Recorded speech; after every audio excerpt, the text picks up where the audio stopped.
Welcome to 4th and 1.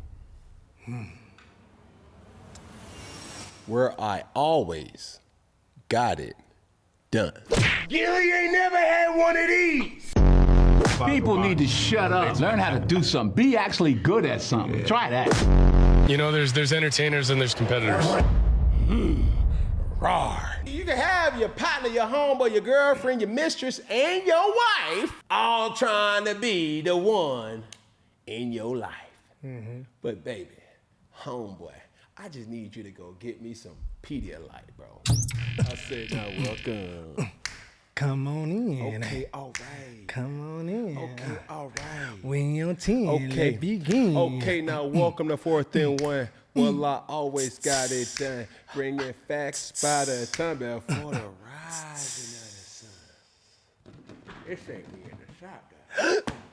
The boy got hands. Yeah. Okay. I'm open. Oh. You said you open, Peggy? Yeah.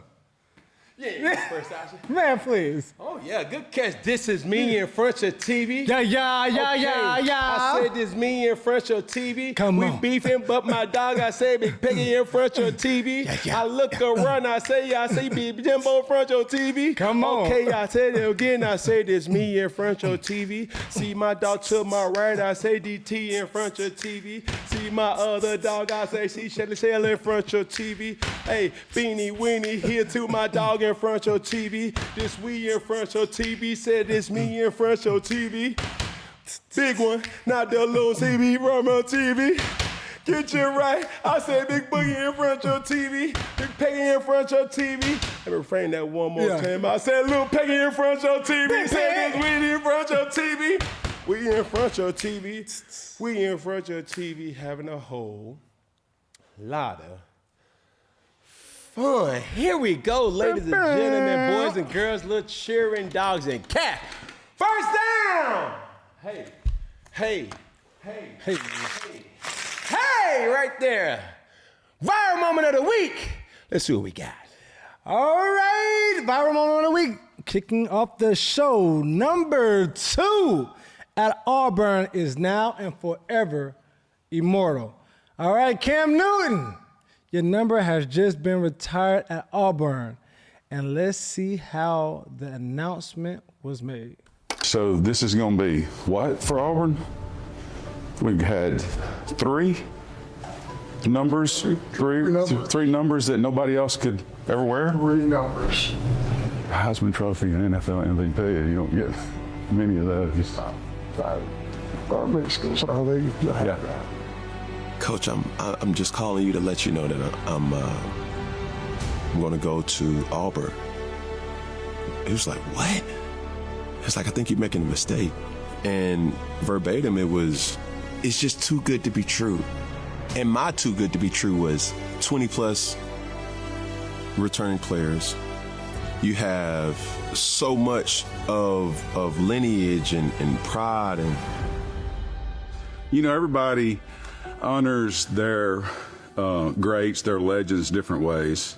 Even though number 2 hasn't been worn since you wore it against Oregon in the national championship game, technically, it could be. I think what Tim's trying to say is, ain't nobody gonna wear number 2 from here on out, because we're retiring your number, brother. Oh, Love you. thank you. Appreciate it. The truth of the matter is, no one knew. And honestly, I didn't even know. I didn't know the impact that Auburn would have on me, being a kid from Atlanta. No one knew the desire to really bring something to this town that will never be forgotten. The Auburn family loves you. The Auburn family reveres you. And now the Auburn family is going to get to see your name and your number up in that stadium.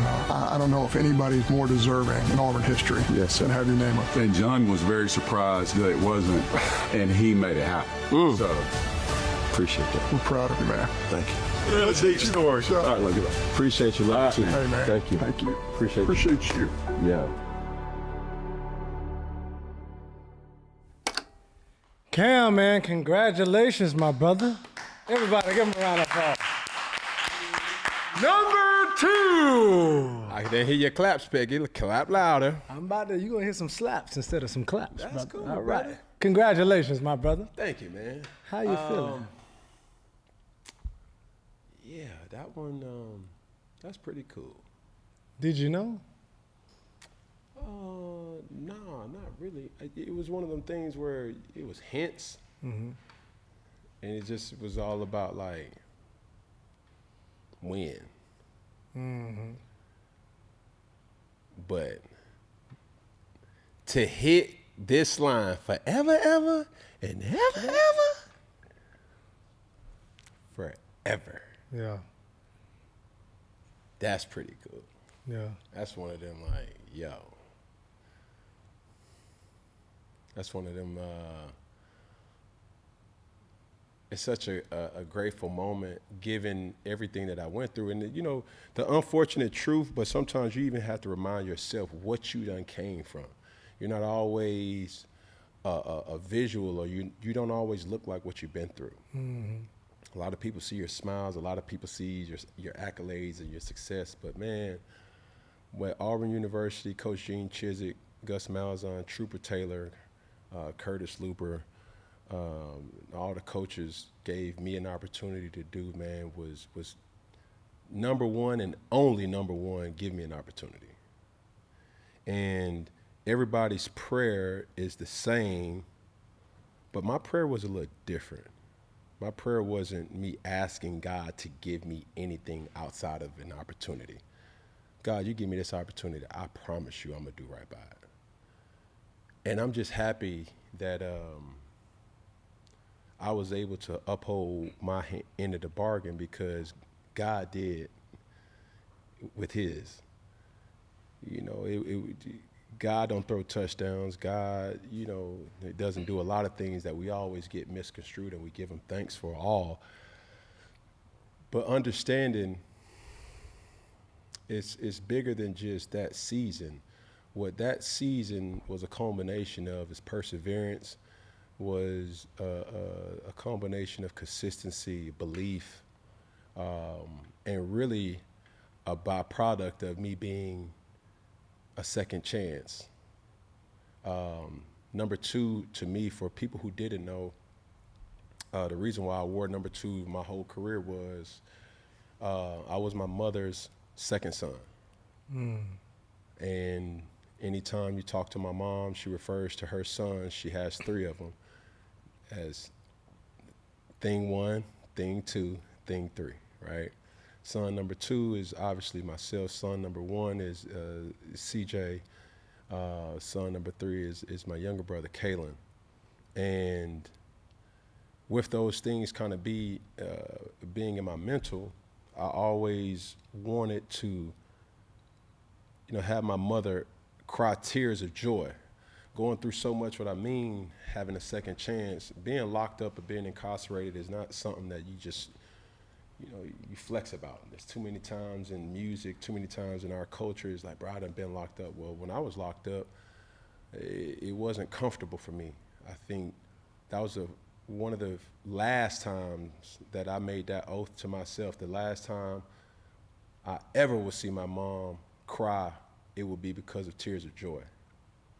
And having such a supporting cast with not just her, but my grandmother as well, my father and his investment mentally, emotionally.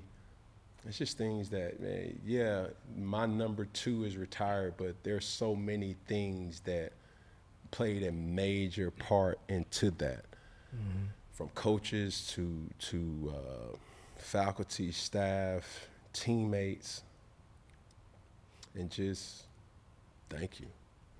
I don't know, I'm not really into sentimental moments. That never really was my thing, but I'm just so grateful to know that I can say wholeheartedly, I didn't cheat to get that. Mm-hmm. Like I'm a byproduct of a person believing in work, hard work, and that's in, you know, Auburn's creed. But I do believe in that. I do believe that if you do what you're supposed to do, not only when you want to, when you have to, consistency pays. And it may not always be sunshines and rainbows. It's going to be thunderstorms and hurricanes. And that may be God's test to really test you to see if this is really what you want to do. And a lot of people seen my skill set on Saturdays, but they didn't see my effort that was put in on Tuesdays and Wednesdays and Mondays and Thursdays and Fridays when nobody was looking. And that's the reason why I'm able to look back over my career and say these words. I'm satisfied with it because I didn't cheat. I gave the game of football everything.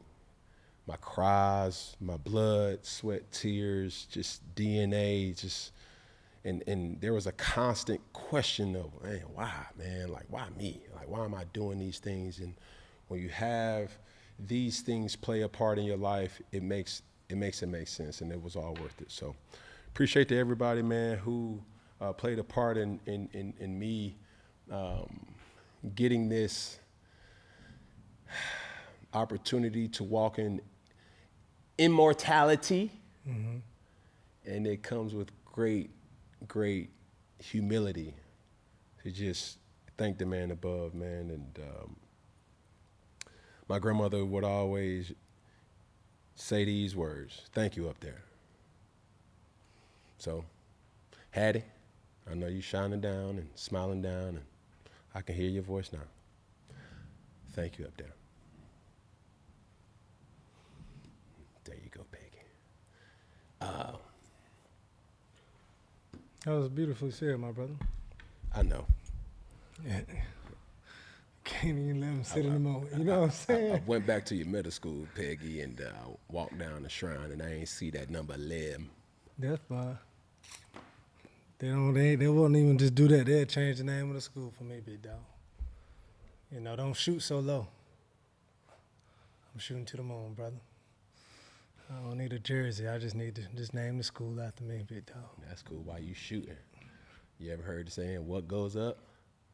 Don't come down on my case. Yeah, but you heard what they say, what come around goes around? Yeah, that's cool. And that was them seeing my hand. Did you ever see round and round? That's cool. This episode is brought to you by Roe. It's officially summertime, and let's be honest. Summer brings the vibes, the energy, and let's be real, the romance too. And if you're trying to match the summer heat, Roe Sparks got you covered. For sure. Whether it's beach dates, sundress season, or you're just trying to be spontaneous, Roe Sparks make sure you're ready when that moment is right. Roe Sparks are a prescription treatment that dissolves right up under your tongue, quick, fast, and in a hurry. 15 minutes on average after they dissolve. That's control without wait time. And they don't disappear after just one round. They stay active up to 36 hours. So you're ready for round 2 or 3.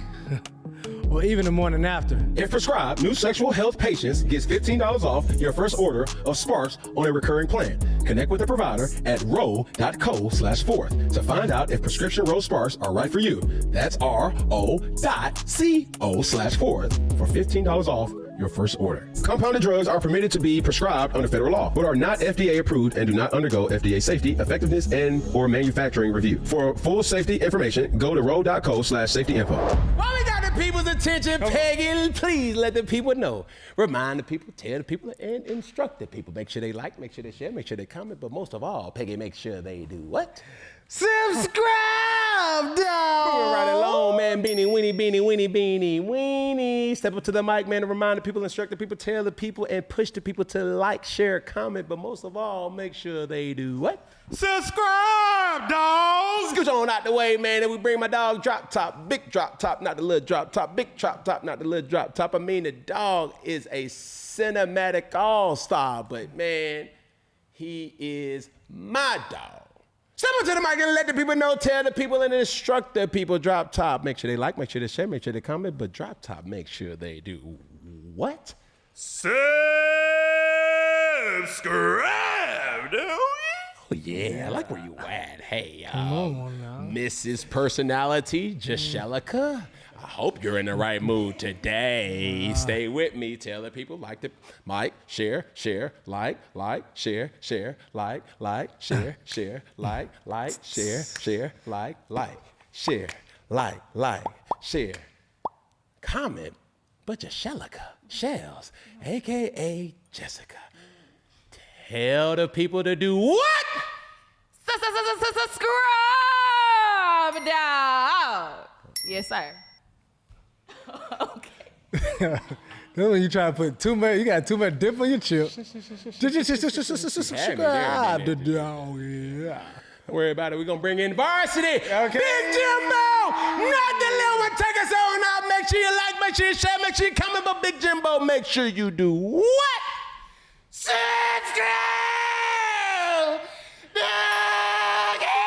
Yeah. While we got everybody's attention all together, make sure you like, make sure you share, make sure you share, make sure you like, make sure you like, make sure you share, like. I say you like, share, like. I mean you like, share, like.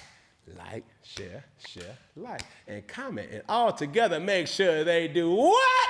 Subscribe, dog. And here we are. And here we are. Mm-hmm. And here we are.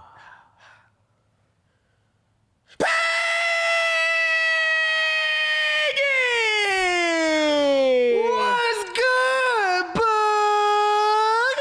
Yeah. Come on now. What's up? For the people who didn't know, don't know, or don't even know, or care to even want to know, Peggy had some time off, y'all. Let's give him a round of applause. Thank you. You need some of that.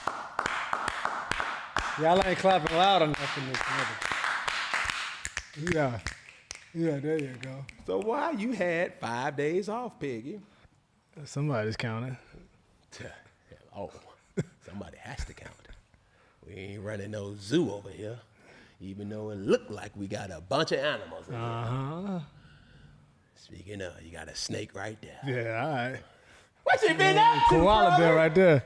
Man, I've been chilling. I mean, I was out of office, but very much so still involved. But you know, I'll take an off day, really go silent one day. But while I was off, man, I just had some away. I would just have some time to myself. It was good. You know, when you away from some places, sometimes you miss places, and you need that. So it was just good, man. A revelation came to me just about the show, even about work. And, you know, I remember we used to talk about times like this, or even Shells before. She was like, man, you used to do video photo. I'm like, that's what I've known of. And you, as an artist, it's like, man, you always wanted recognition of your work. And so now being in front of the camera and people being able to recognize you for your work is a blessing. So it's more than what I could even imagine. And so just being right here, man, I'm just happy, man. So, you know, who's happy to be here? I am. So yeah, man, it was. Keep that fake energy where you left it at, or where you picked it up. It ain't I fake, don't need brother. no fake love. It ain't fake. Who's happy to be here? Yeah, come on over here. I'm gonna give you a shake. Come on, let me talk to you. All right, cool. Yeah, man. But my time was good though. I hope. Because it's football season, It baby. is football It's season. football season. We a football show. Make no mistake about that, brother. Yes, sir, brother. I mean, some people hate and dread coming to work. I bring my dreads to work. You dig what I'm saying? So how was your time? Hello, brother. I mean, I'm always making sure that I got a story behind a lot of things that I do. Huh? Mm-hmm. And everybody may look at me and be like, bro, you're set tripping. Yeah. Yeah. I thought you was banging on the other color. Yeah. But it's so much synonymous in Green Bay. Let's get to the cheese, brother. Okay. I mean, come on. Mozzarella. I'm trying to leap like Lambo. Uh-huh. And you didn't know. Uh-huh. Oh, my good, Dumbo. I just love this.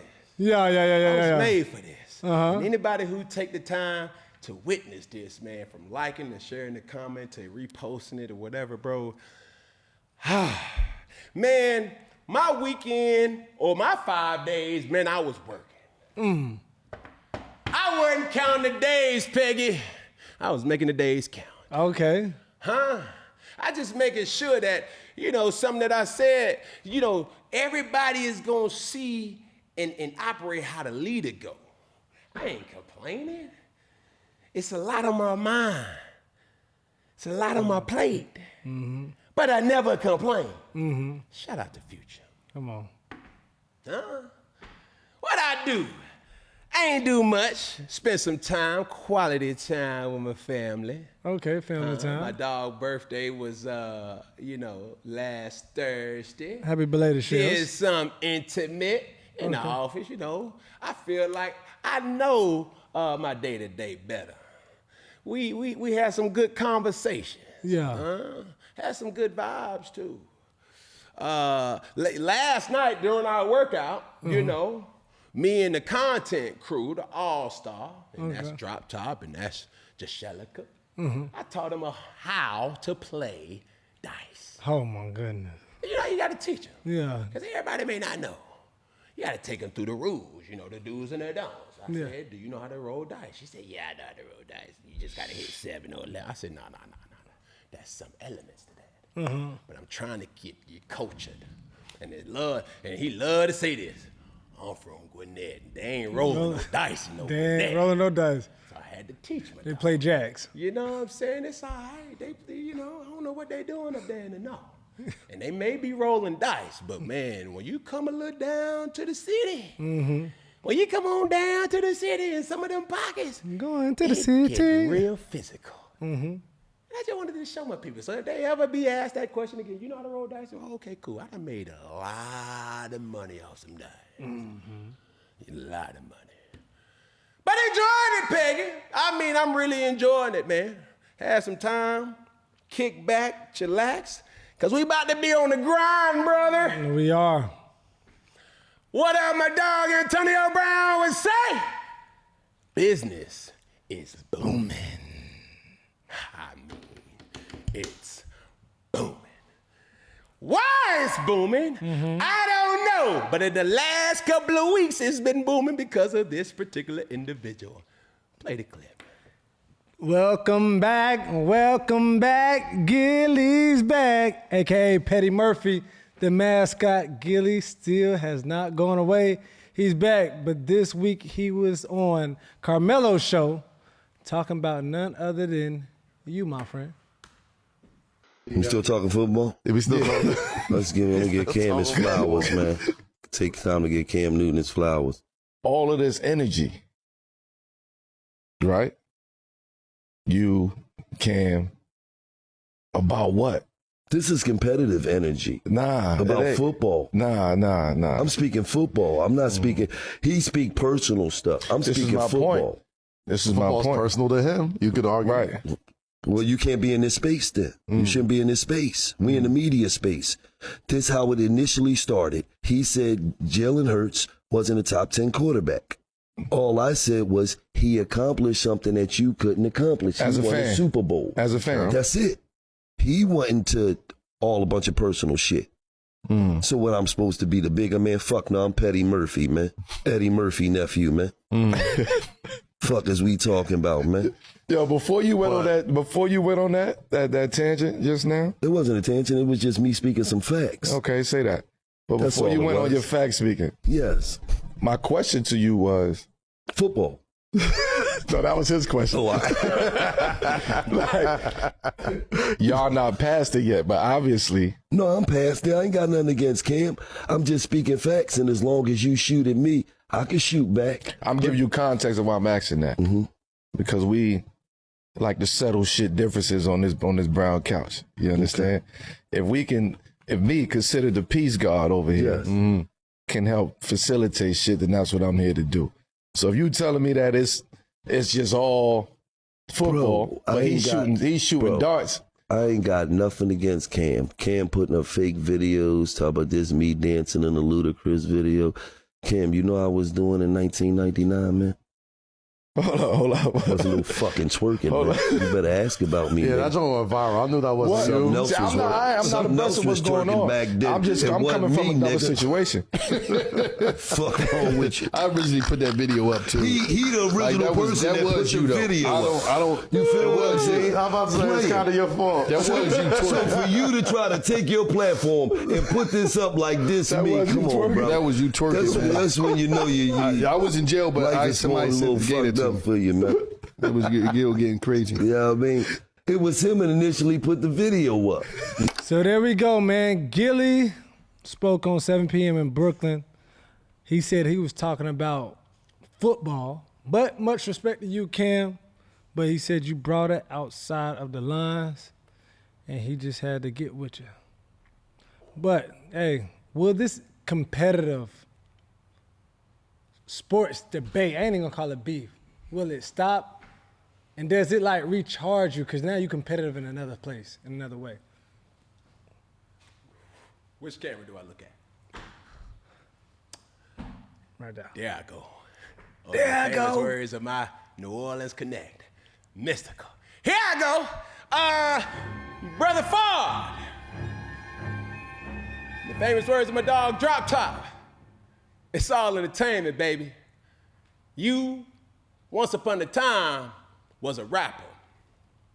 And in rap beef, in battle rap, it's all about similes, metaphors, or how you can tell a story. I learned that from the greats. So therefore, I figured that it was all entertainment to use a hue, a skew, or any reason to talk about you. It's all competitive energy, baby. If you can't handle the heat, get out the kitchen. Cause as long as you keep uttering my name, image, or likeness, brother. Hey, Petty! Oh my God, don't call it Petty. Come on and step up to the mic, brother. But you know what? Petty Cam, stay over there. What I did the honor of doing, and shout out to Drop Top, I ain't even gotta talk with this one. I made a real video, Gillie, or Nasir. And let's see if you like this one. Gillie ain't never had one of these. Or this. Thank you, Auburn. Gillie ain't got one of these.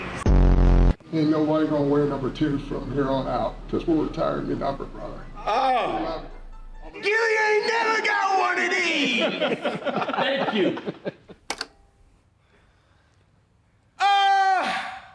So you want to ask that question again? What you was doing in 1999?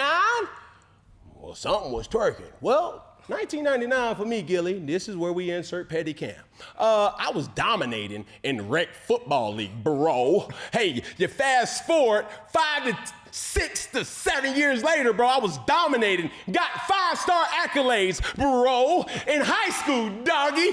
Then I go on to get some more hardware from a shrine, dog. So during my shrine collection, you was trying to rap.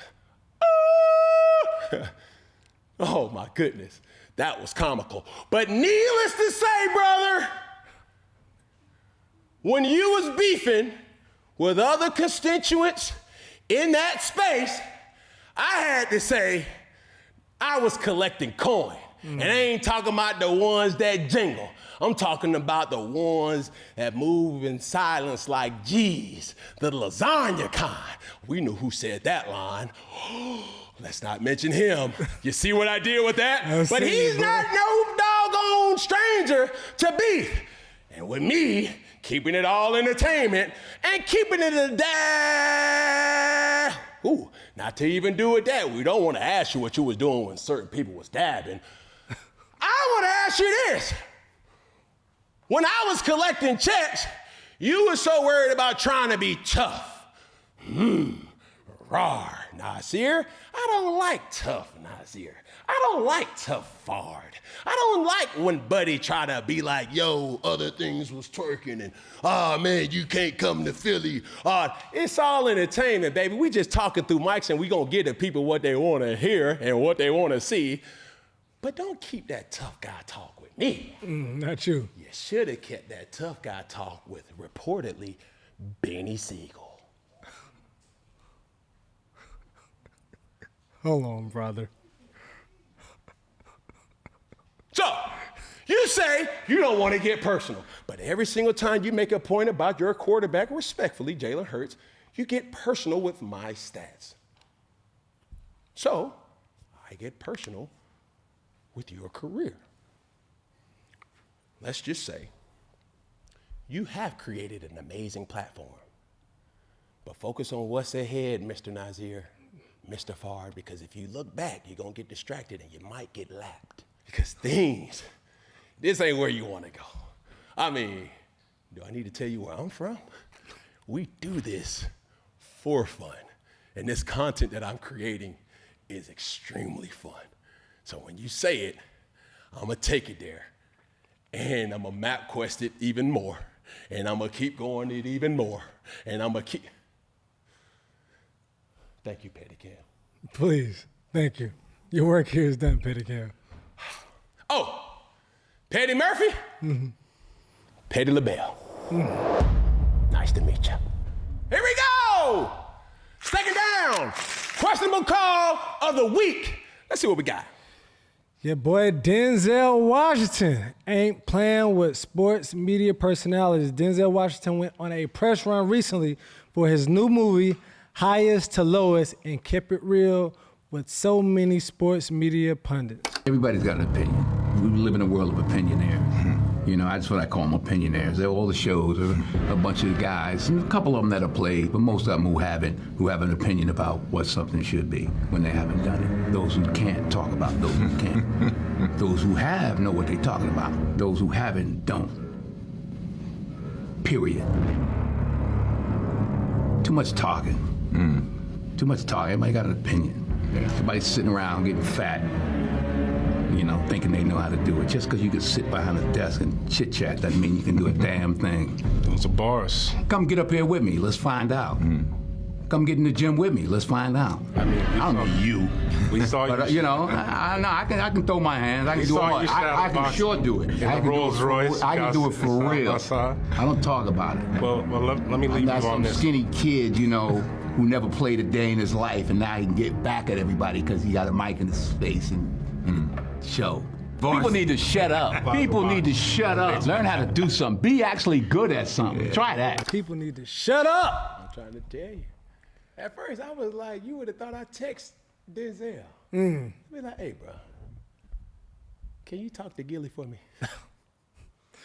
Denzel keeping it. He keeping it real. I mean, I don't know if this is too real, but you know, when you a OG like that, you ain't even got to be petty. But that's what I was going to ask. What even give Denzel the credibility to even make this statement? Because he has accomplished something. I think there's a time that you have to come to grips with yourself as you're on the pursuit of something great. That you got to tap into something in you to keep you going. Yeah. And if you have not accomplished anything, we can't relate. And that's what makes the greats look at the regulars as a sign of you ain't never really committed to something that you was great in. Denzel, on one hand, has dominated the film industry and made minorities believe.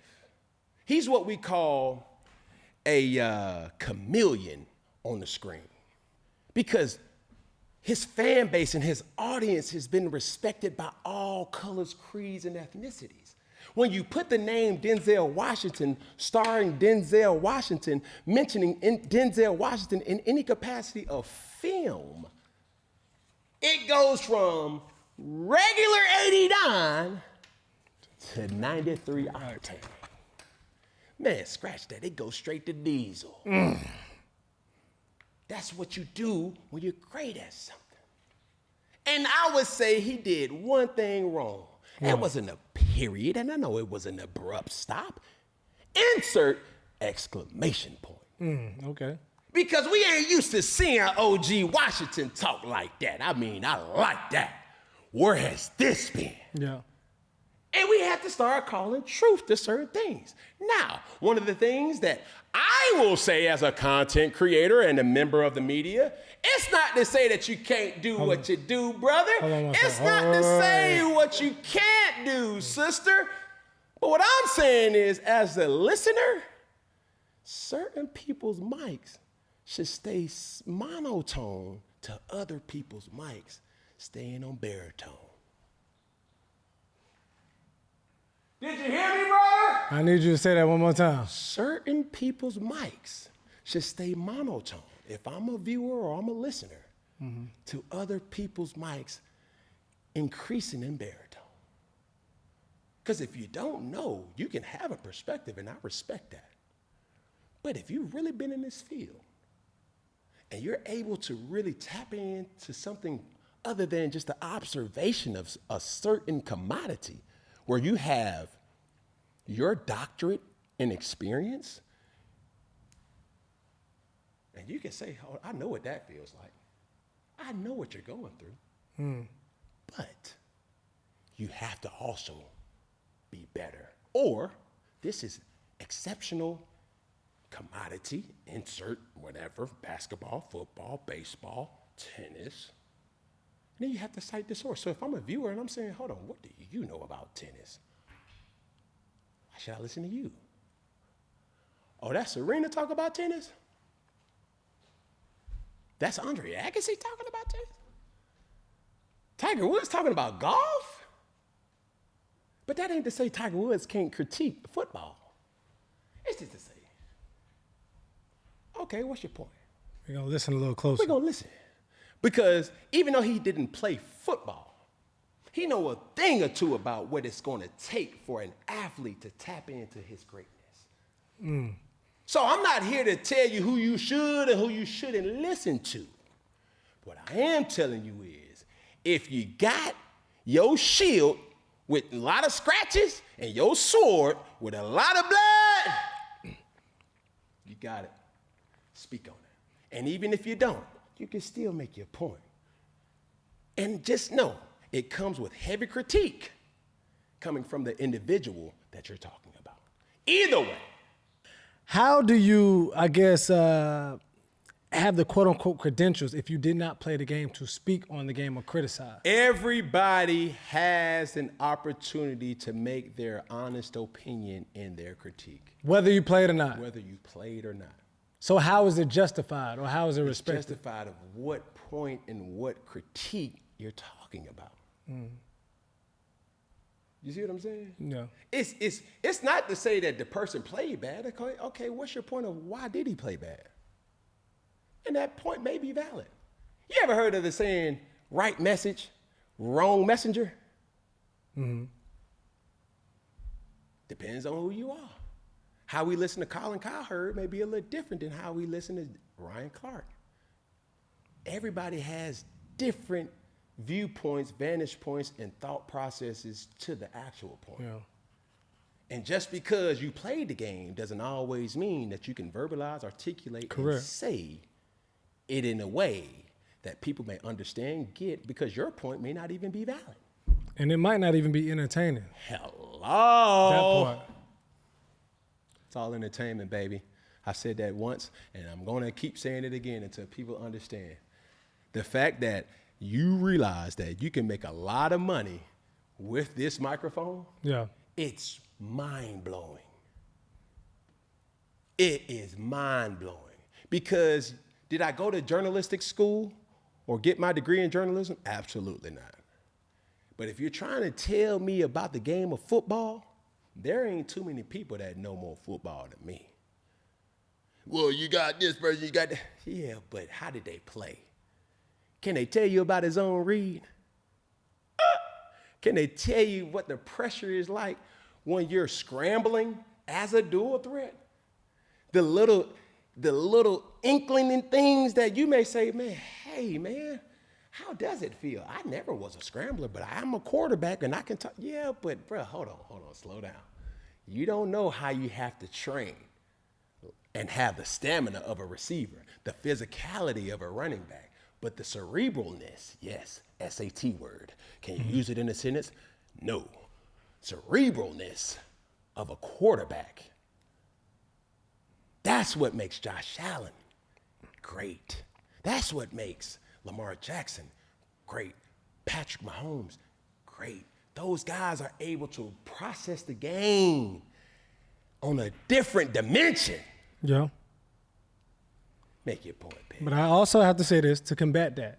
Because even if you're saying within the game of football, we take somebody like a Bill Belichick. Granted, played football, but, wasn't a star player or known to be a star player in the game of football, but a dynamic coach. Yeah. And so if we take that and cross that over to the media field, you have a Stephen A., which is known to be a star analyst. A verbal swordsman. And granted, I know his athletic career stopped at Winston-Salem State University playing basketball. Now, I know that, when you made a point that being in the pocket, being on the field, obviously gives you a certain knowledge to be able to talk about these points. But I don't think technically it really gives you the knowledge to formulate your words and really make these points. And so that's what I'm saying. Like, only because you didn't play the game doesn't mean you're not qualified to speak the game. Correct. And then overall, once you make that point, do you even see in the future that both can coexist? Because now you've seen a lot of players starting to be analysts. Absolutely. And it's starting to die out. And I will tell you this, and I've made this abundantly clear. You would be a fool not to watch film or to analyze how certain people make their point in a very strategic way. Correct. People who I admire in sports, all right? Stephen A. Smith, Colin Cowherd, Dan Patrick. You have individuals like Emmanuel Acho, who is a former athlete. You have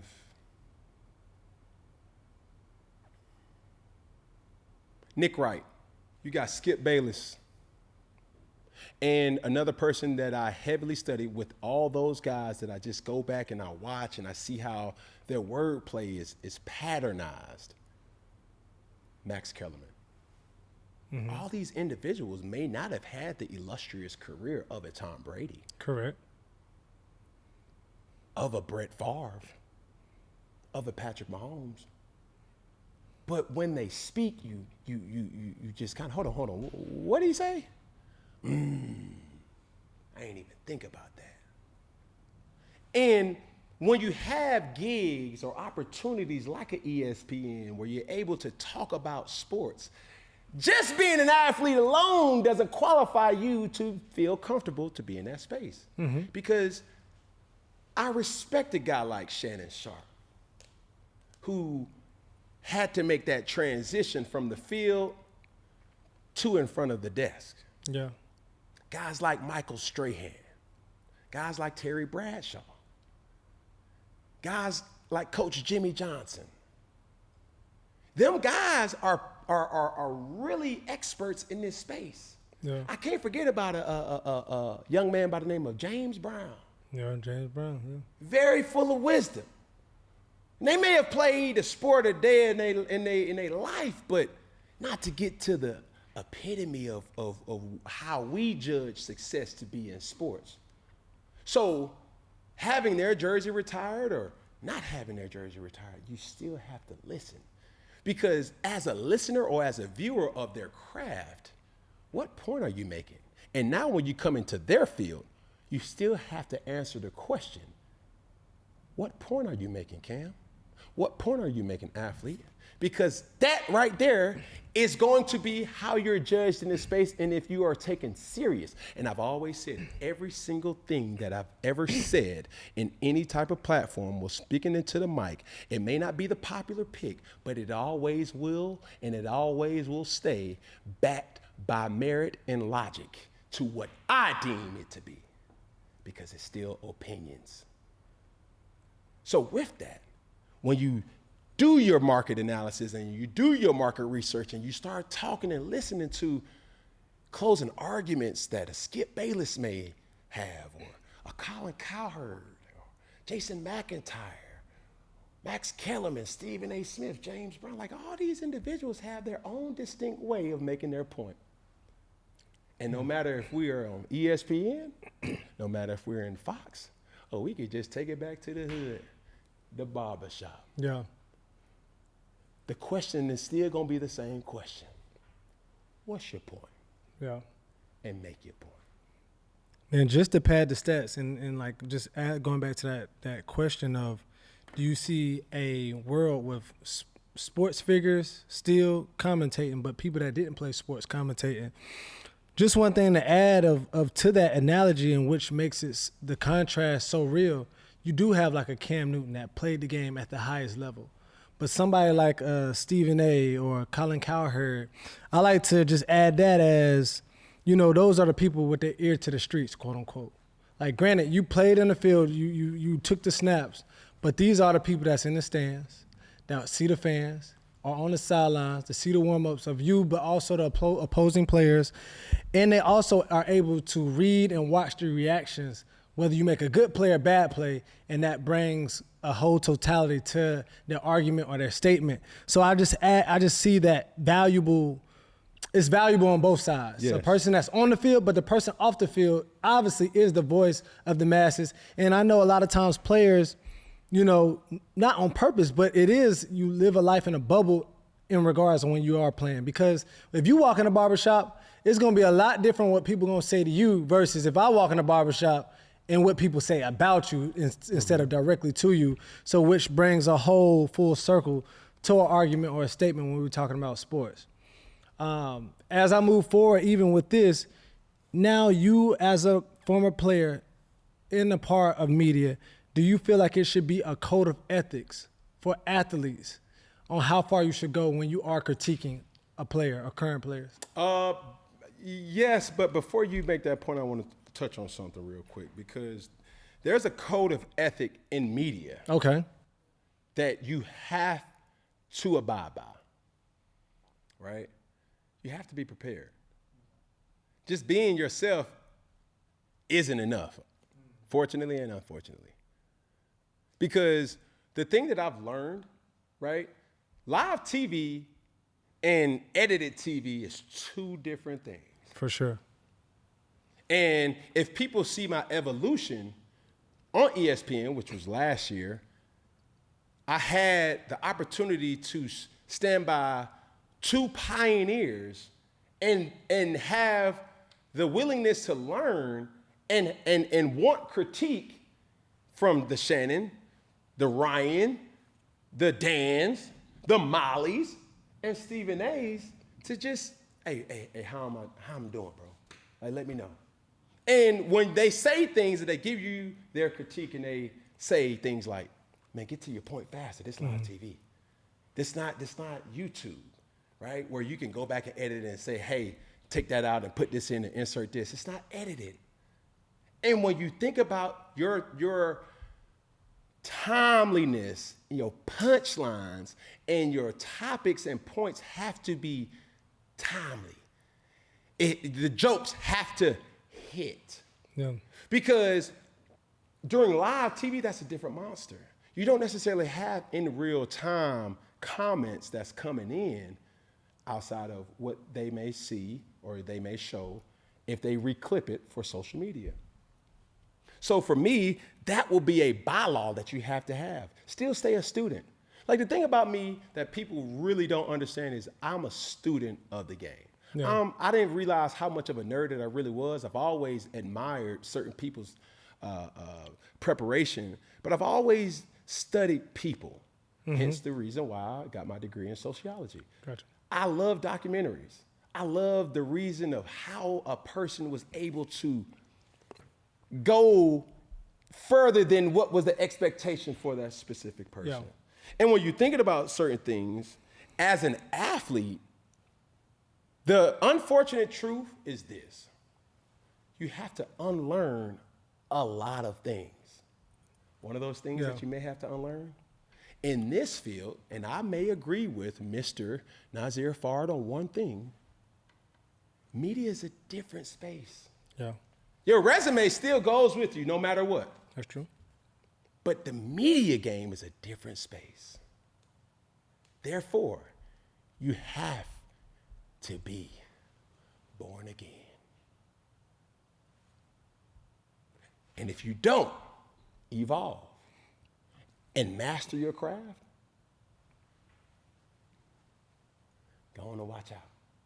So you have to take it serious. This ain't nothing that you just sit up here and see a 2-hour first take segment where there wasn't a lot of thought. There was not a lot of preparation. There was not a lot of, conscientious effort to say, hold on, how can I get to, I think the good thing about anything, and shout out to Gillie for this, because he brings out this competitiveness that we all can relate to, especially in our culture. Yeah. It's all in good fun. Do I respect Gillie? Absolutely. Do I expect him and Wallow and $1 million worth of game to succeed? Absolutely. Have we both profited with notoriety off of this? Absolutely. And the same thing for anything in sports. When you are able to really control the narrative that athletes haven't always had that opportunity to do, then it puts the onus of when you are controlling your narrative, what's your tactic? What's your angle? What's your point? And as soon as you can get to that point and make your point, the better off. I think oftentimes, too many times, people just expect, oh, I can do that. Yeah, but when you get that opportunity, you flop. Yeah. It's not entertaining. It's not impactful. It's not educational. The thing about talking about sports and specifically about football is I've always taken the challenge, and this is why you need people like you, Amari, Peggy, because you represent to me what a fan, and when you ask certain questions, they're your questions, but it really is a way for me to say, how can I simplify it for you to understand? And not playing football to the level that I've played it. I joke with it all the time, but I know this is something that a person may really want to know. And it's my job to verbalize to get them to get it. You got to feed the masses. You got to feed the masses, but feeding them in a way where it's digestible. Yeah. You may think that you can digest a full steak ribeye, but nah, I'm going to serve it to you in Gerber. Say ah. Slap that spoon so fast. I got you, brother. And that's the thing. And that's what makes the whole challenge media it to be so competitive. Yeah. And I think you have another way of making your arguments or statements. I don't see a lot of, correspondents or media personalities that did not play the game break it down to X's and O's, right? Because that's not their forte. I wouldn't say that. Because like when you're talking about the scheme, the linebacker's supposed to do this, it depends on who it is. But there are some people that's out there that creates great content, and it is digestible. Now the thing is this, and I recently had a conversation with Shannon Sharp, Uncle Shay, and he's always been an ally for me. He's always been a person that just, hey, do this or change this, or hey, I'm gonna give you something that you probably need to start working on. That's why I've always respected. And he said this in that conversation that we have. God is giving you a resume that forces people to listen to what you have to say. That's true. So when you bring that list up again, it's not for you to shun that list. Stephen A. Smith, Max Kellerman, Skip Bayless, Dan Patrick, James Brown, Jason McIntyre. It's not for you to shun them. If anything, you should say, bro, to be where you are now and to hustle and to get to this point, bro, I know that there took some time where you had to redefine yourself and understand that you got to keep getting better. And that's what I tip my hat off and I respect from each and every individual. Now, for me, it's the same thing. It's like now being a member of the media, you don't just get to say, hey, I won the Heisman Trophy, or I'm the MVP, or I'm the first pick of the draft. Like, yeah, bro, that got you in the door. Your evolution is going to keep you in the door. Correct. Remember that, Peggy. I'm on it, bud. Here we go. Next clip. The Browns are buzzing, all right? So the Cleveland Browns been having a lot of moves and movements going on within the organization. And let's go over the series of events in Cleveland. So dating back to Shadour's first preseason start against the Carolina Panthers, he played well, all right? So right after that, they went to Philly, and he was still the fourth string quarterback, but he got hurt, suffering an oblique injury, and he was out with the second preseason game against the Eagles. So stepping up, coming back from injury, Dillon Gabriel. He played and completed 13 of 18 passes with 143 yards, 1 interception, and a lost fumble. He led the Browns to a 3-score drive out of 5 possessions during his time on the field. During the game, Gabriel had some comments about quote unquote entertainers versus competitors. You gave us some fabulous wisdom on how you tune out the noise and you don't let it infiltrate yourself. Will you share that with everybody at home?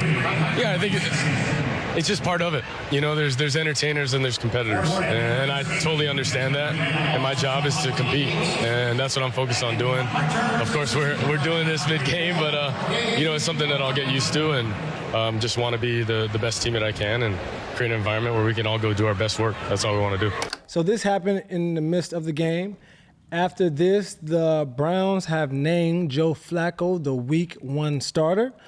Also, that happened in the same week, they also signed Isaiah Bond out of Texas, which recently got dropped for a sexual assault charge was dropped against him.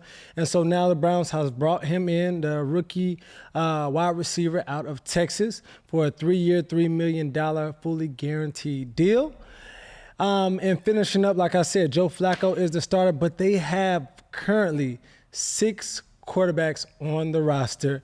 Joe Flacco being a starter, but you still have Kenny Pickett, Dillon Gabriel, Shadur Sanders, Deshaun Watson. I'm going to put it like this, Huntley. Peggy. Talk to me. The worst place that you can be in any competition is the training room. Why so? Elaborate on that. The best ability, Peggy, is availability. And if you ain't available, then we have to go to somebody else that's at the table. Yeah. So Kenny Pickett. We haven't seen you preseason. So Shadur. Seen you 1 game, brother. I'm trying to tell you, the best ability is availability. And for what it's worth, if we keeping it a big buck, Dillon Gabriel looked pretty good, brother. You think now, one of the things that I will tell you about Dillon, as well as Jackson, as well as Cam, and other young quarterbacks around the league, ball security is job security. That's real. Protect the ball. The pigskin. If you can't protect the ball, come on, stand over here by me. Might as well put a mic in front of your There you go. Go ahead and make the call if you can't protect the ball. You dig what I'm saying? Yeah. And that's the truth. Yeah. There's a lot of people, and I saw this meme when, black folk watching the Cleveland Browns play the game, and they seeing Dillon Gabriel complete a pass. What they like? Devastated. It was Tupac from above the rim. God! But as soon as he threw that pick, boy, folks started It's a pick 6. But that's the thing, though. You would have loved to see what Shadur would have done in that situation. Yeah. And I would always have a coach tell the players, you can't help us in the training room. And that ain't just a message to the quarterback room in Cleveland, brother. That's a message to every athlete that hears this message. The best ability is availability. You cannot help the team or help yourself in the training room. All right. So, Ken, we're going to take you from the training room into the coach's room right now. All right. So, I want to go through each quarterback, and you tell me the decision that you will be making going into the first game of the season. All right. So, what will you do with them? They named Joe Flacco the starter. Let's not even start with Flacco. We're going to start with Tyler Huntley. They just brought him in, obviously, for more reps, but what are you doing with him? No chance. All right. So, we're going to skip over this name because it's a big name, but then we're going to go to Kenny Pickett. What you got going on with Kenny? You need to understand, like, what can you do? What do you offer, bro? Mm-hmm. Because, we seen the film that you had in Pittsburgh and other places, but it's like, what have you done for me lately? Dun, dun, dun, dun, dun. Ooh, yeah. Next. All right. Dylan Gabriel. Can you protect the ball, brother? Keeping him on sweep. And this is the thing, though. What's up? Over the Heisman weekend, back in December, I had an opportunity to spend some quality time with Dylan Gabriel, who's a Heisman finalist out of Oregon. And when you talk to a guy like that, it's hard for you not to like him. Yeah. Such a likable guy. And as he's talking, you start to realize that he wasn't always given the silver spoon. What's the story? Well, out of high school, you go into UCF, then you transfer to Oklahoma, Boomer Sooner, then you transfer to Oregon, not knowing that he's originally from Hawaii. Yeah. Waikiki.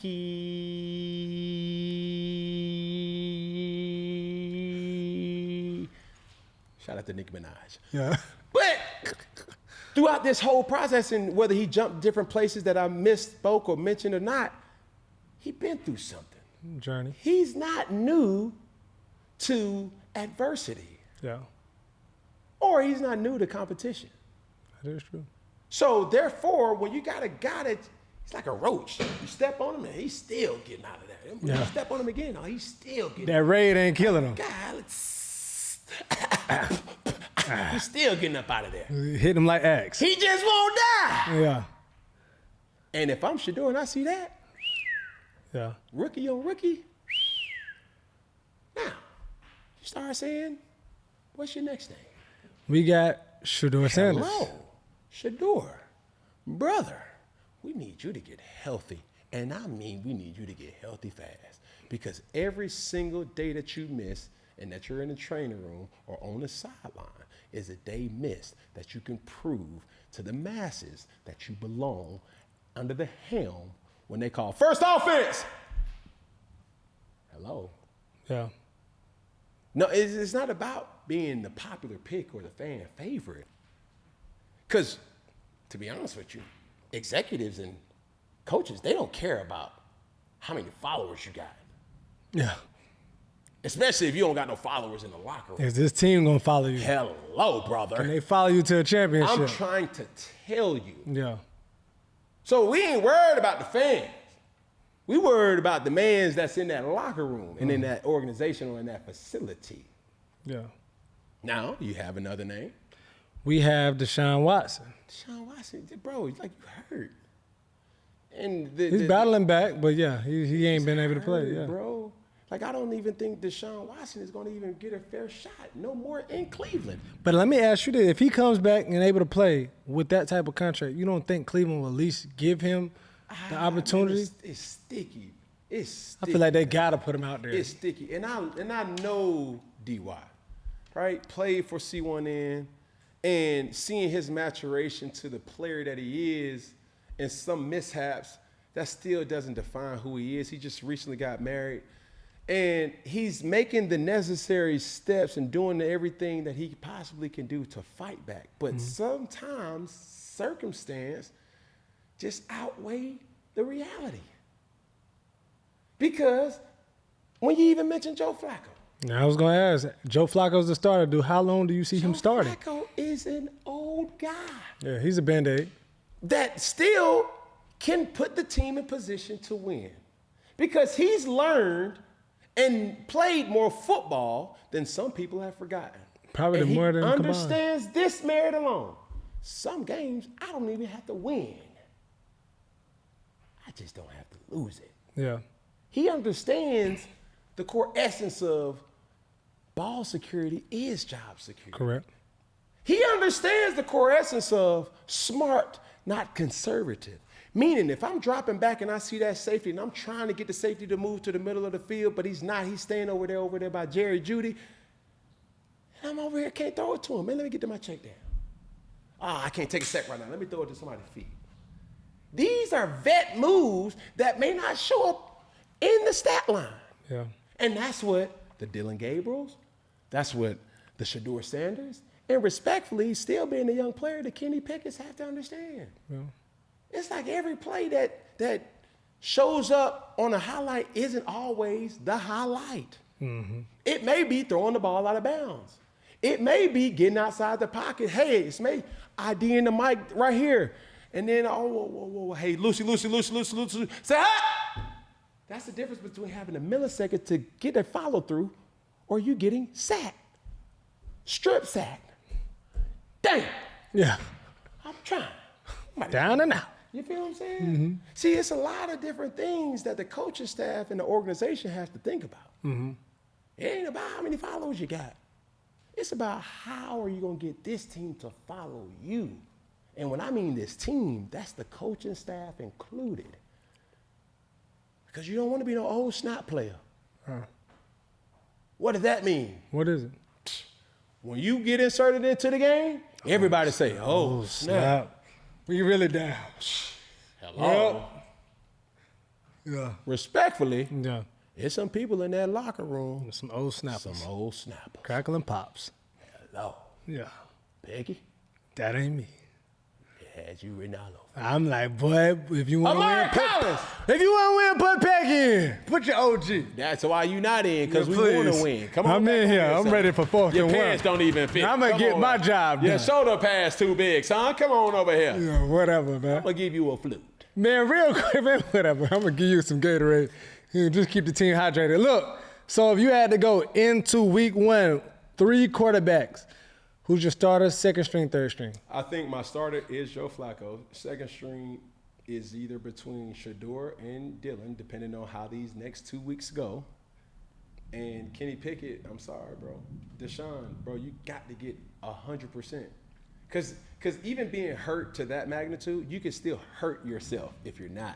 100%, that's real. Because I did that. Mm-hmm. I was not 100%. And the film that I put out there wasn't conducive to really me being able to be me. And I thought that was enough, and it wasn't. And you got judged for part of who you was. Yeah. Exactly, and nobody cares. Yeah. Because once you say, the starting quarterback of your Cleveland Browns, Deshaun, and you're 75%? Oh, no. So let me ask you this. Should, in the space that Deshaun is in now, obviously you're trying to hurry up and get back because the more time you miss, the more time they miss you and you give somebody else an opportunity. Should he even be focused on trying to, like, come back fast or just focus on, like, maybe I'll be up somewhere else? All the way healthy. Yeah. Because there's not a lot of healthy quarterbacks when Deshaun is healthy that compete with Deshaun Watson. That's true. Yeah. So even if it's not in Cleveland, bro, It can be get 100% healthy because you still have a lot of football left. Yeah. He's extremely talented when at 100%. Yeah. Here we go, third down, fan question of the week. Let's see what we got, Peggy. SP10.0 said, when you was being scrutinized or when you were being scrutinized, how was it really affecting off the field and what was your outlet? What people may not know is when scrutiny happens, there's different elements of scrutiny. There's the element of professional scrutiny and the worst that may have bigger implications may be personal scrutiny. Mm-hmm. If your home life ain't good, your family tripping and calling, having relationship issues, your partners ain't really doing nothing up holding their end of the bargain. They becoming distractions every night at party, but you need to really be up early. You finding yourself going to sleep at 1 a.m. You got to get up at 5. These things play a major role. It takes a village. Yeah, and not just a village that knows what the main thing is. You ain't lying about that. Because, I mean, you can have your partner, your homeboy, your girlfriend, your mistress, and your wife all trying to be the one in your life. Mm-hmm. But, baby, homeboy, I just need you to go get me some Pedialyte, bro. Hey, man, can you just go get me, like, I'm staying at the stadium or the facility, bro, and I just need something good to eat. The cafeteria done closed. Everybody done went home for the night. I mean, I had time to really lock in with you tonight, baby. I know I've been trying to tell you that we've been trying to link up for date night, but I know it's been 3 or 4 weeks, but I'm locked in right now. This is my career. Hello.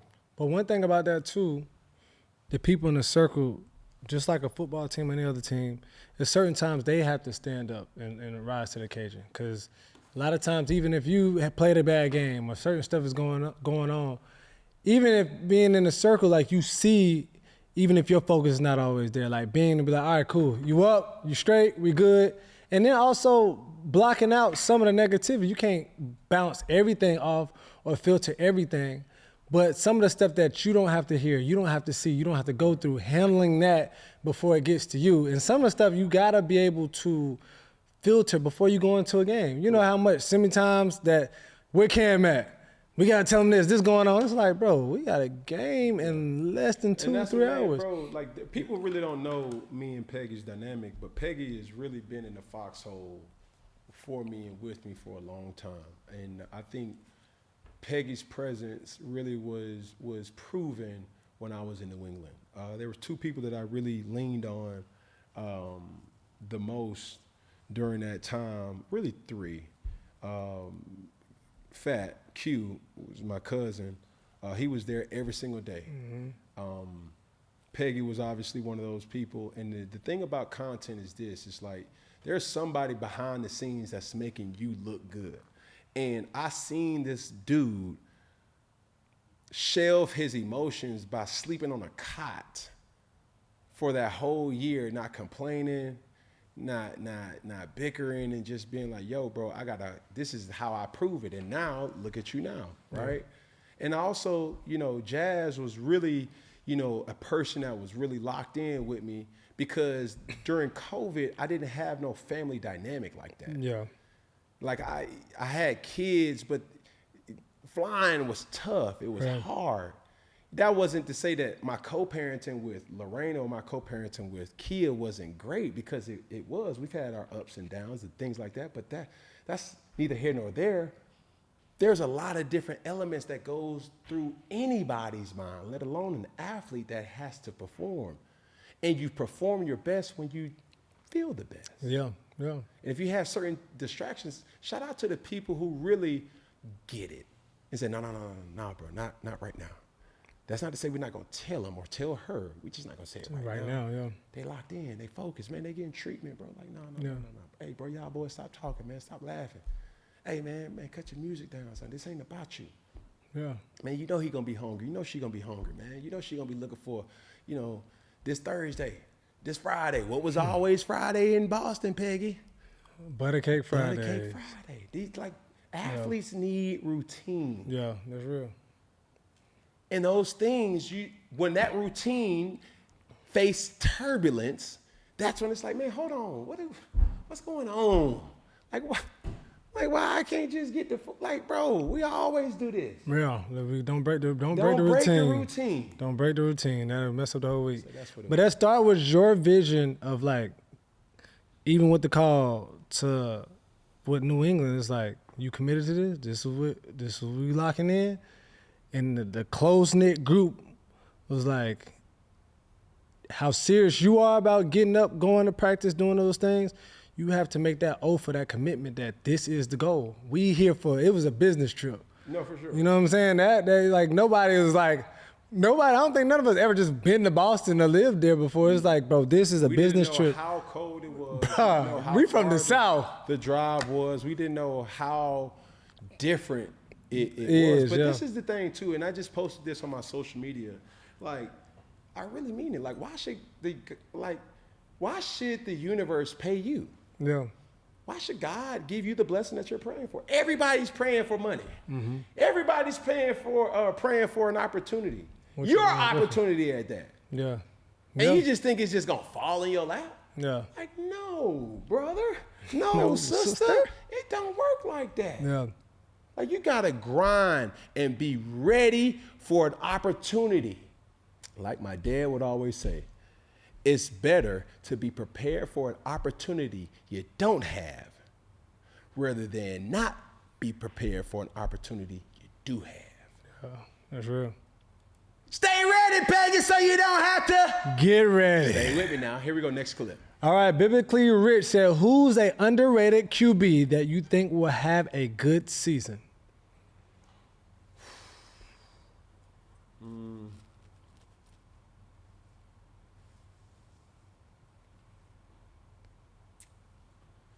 You want young or old?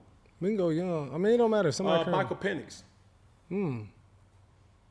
I think the pieces around Michael Penix with Drake London, you have Kyle Pitts. Yeah. You have Bijan.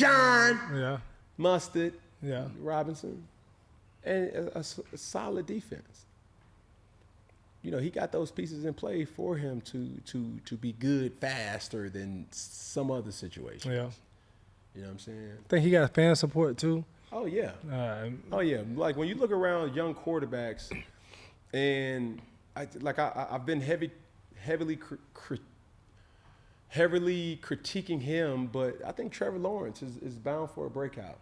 You know what I'm saying? It's like Duval is waiting for something to believe in, and I think Trevor, being as old as he is, he knows certain things. He has all the skill set. Yeah, so. Here we go, 4th down, Newton's Law, Peggy. What do we have here? Ohio State Buckeyes named their starting quarterback going into their first matchup August 30th against number 1 Texas. Ohio State currently sits at number 3 in the top rankings, and their quarterback is Julian Sayin, all right? So he was the number 1 quarterback coming out of high school in 2024. He originally committed to Alabama and transferred to OSU once Nick Saban retired last year. He was a 3rd-string quarterback, and he has beat out junior quarterback Lincoln Kienholz for the job. So, Cam, what does this say about Julian Sayin winning the starting job at Ohio State? I think it's a bigger topic to be had, but congratulations to that young man for winning the starting job. That's a big deal. That's a really big deal. That's what you set out to do, and now you have an opportunity. But understand this: just because you're named and labeled the starter for Week 1 does not mean that you're going to be the year's starting quarterback. Yeah. Yeah. You're still on a short leash. Okay. I think the thing that you must understand is you have to find confidence in these 3 elements. All right. And the 4th will follow. Talk to me. Number 1, you have to gain the confidence of the coaching staff. Because, once again, Peggy, you don't want to be no old snap player. Yeah. Like, God, snap. Here you go. Here you go. What are you doing, son? Like, what? We didn't go over that. And being at a major legacy university like Ohio State, them oohs and ahs can easily turn into boos and nahs. You ain't lying. Fast. And I heard. And how will you handle that adversity? Yeah. See, getting the coach's confidence now allows them to trust in you by getting the team in the right situation. Second, you want to gain the confidence of your players, teammates, receivers, offense, and defense. Because there's no greater feeling as an athlete or a quarterback than to know that you know, like you know, like you know that you know. Mm-hmm. That people on the team feels a sense of honor that you're their quarterback. Man, we got Cam, bro. We good. Man, we got Julian, man. We good. Man, we got Tom, bro. You're the insurance we plan. Like, bro, we good. We just need to give him an opportunity. He gonna get us right. Man, I know he gonna put the ball right where he's supposed to be. He gonna get us in the right play. He gonna make a play so I can make the play. Gotcha.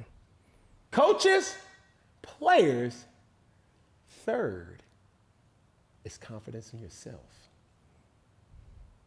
Because them boos are gonna come. Whether directly or indirectly. Yeah. Your confidence gonna be shaken. Whether in a hostile environment or just by you having a tough game. How can you get yourself out of that rut? Yeah. How can you get yourself out of that situation? My dad would always say, son, is this a roadblock or a speed bump? See, a roadblock, you come to a complete stop. Mm-hmm. A speed bump, you just slow down just to go over it. Yeah. Don't let that fly over your head, man. I gotcha. And the fourth that comes by a byproduct of those three things is the fans. If you got the coach's confidence, if you got the player's confidence, and if you got confidence in yourself, the fans will follow. I remember the first time and I got that call from Auburn. And I'm honest enough with myself to know there was a part of me that still was shell-shocked to certain situations, right? I remember the day we was in fall training camp and we were working out and one of the coaches came up and simply said, hey, Coach Malzahn want to talk to you. I said, hold on. Wait, you go into a quick evaluation. Hold on, what I do yesterday? Yeah. Doing that checklist, that mental checklist. Like, you got to calibrate something. Yeah. Like, hold on. What I was doing? No, I'm good. I'm good. All right, where he at? And Coach Malzahn was right outside the locker room.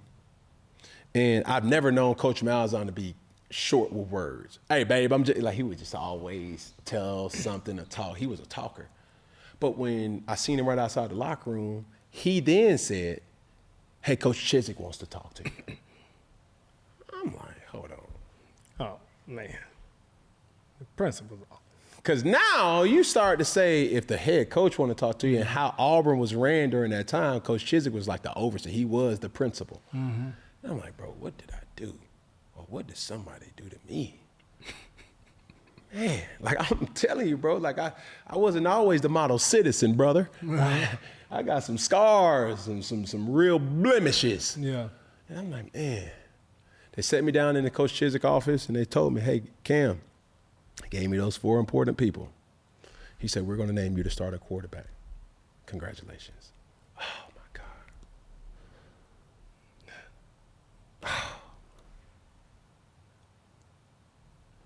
Hey, Siri, can you play? It's been a long, long time coming, and I know.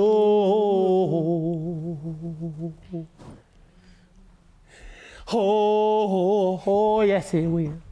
Like, bro, a weight just like, oh. Because I knew Peggy. Yeah. My prayer wasn't to give me anything but an opportunity. Yeah. And that's when that opportunity came. And instantly, I said, God, just, I was looking at Coach Chiz, and I was, acknowledging Coach Malzahn. But in that moment, I was trying to keep it all together. Yeah. Because I just needed to get by myself. Thank you, Jesus! Oh, my goodness. I just knew I got it. Oh, man. Oh, they gave the right one. The right one. Yeah. And instantly I knew, oh man, it's up. But I knew I still was on a short leash.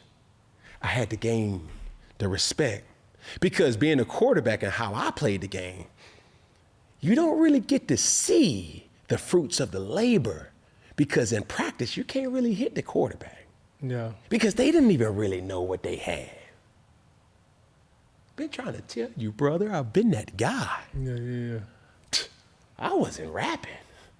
This was my trap on this field. And even I would smirk oftentimes because they would have design quarterback runs in practice and the defenders would run by like boom. And I'm like, and they would always say, you lucky you got this red jersey on or the orange jersey. And my rebuttal would be, no, you lucky. I got this red jersey on or this orange jersey.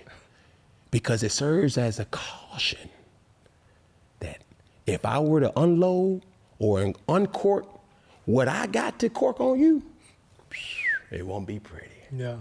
So with that opportunity, it just propelled my confidence in knowing that whatever I was doing, it wasn't that I had to go over and beyond. It was more or less the responsibility that I had to gain my coach's trust. I had to gain my players, my teammates' trust, and also confidence in myself. And the rest is history. So, Julian, it's the same thing for you, bro. Take this as an opportunity to make sure that you don't operate in fear. You operate in focus, knowing what your job is. Know your job first, then everybody else will follow. But understand, when them boos come, are you gonna be mentally tough to get over it? Or will it be a speed bump or a roadblock? And it's up to you to decide what it's gonna be. That's it, Peggy. Think we good. In the hood, a 4th and 1, brother. Brother. Oh man, anything else? Our hearts and minds are clear. Doors of the congregation are open. Come on now. I think I did my big one with this outfit, Peggy. Think you did right. Yeah, I ain't even dabbling into that Peggy pack yet. That Peggy pack got some pressure to it. I see it do got pressure, cuz I ain't never seen that jersey, Peggy. You ain't never really gave me no real exclusive. That goes to the ones. I done seen you wear Julius Peppers one that I approved. I done seen you wear Antonio Gates one that I approved. Last week, you had who? Terrell, exactly, that I approved. Now you got old Barry Sanders. Yeah, I'm running down Now, on Peggy, my boy Barry. I gotta put you on the spot. What college did Barry Sanders go to? Golly, brother. Who? Come on, Peggy. Ohio State. Oklahoma. BJ told me the wrong answer. No, he didn't. Oklahoma State. I said Oklahoma. He was the State. Oklahoma Yeah, State, brother. I'm glad I got this. Man, we cut this got out. trivia weeknights on Tuesdays, man. Give me Teach y'all football some football. study. Lord Jesus. Get from behind that blue screen, Peggy, and get in the game. Yeah, I'm trying to get in the game, brother. Yeah, that's all right. Well, shout out to my good people at Michelin Ness. They do it the best. You an old snap right now. You're an old snapper. That's fine. But they be like, oh, snap, he done made that play. You know, it's all good. Stop playing on the sideline, boy. That don't even count. Come on, man. Stay focused. And that's the everything's here at 4th and 1. One finger. Hey. Yeah. I said one finger. Hey. Acapella Nala. I can't one finger. Yeah. Add in the pinky. Can't forget the thumb. All together. One love. You dig? And it's a wrap.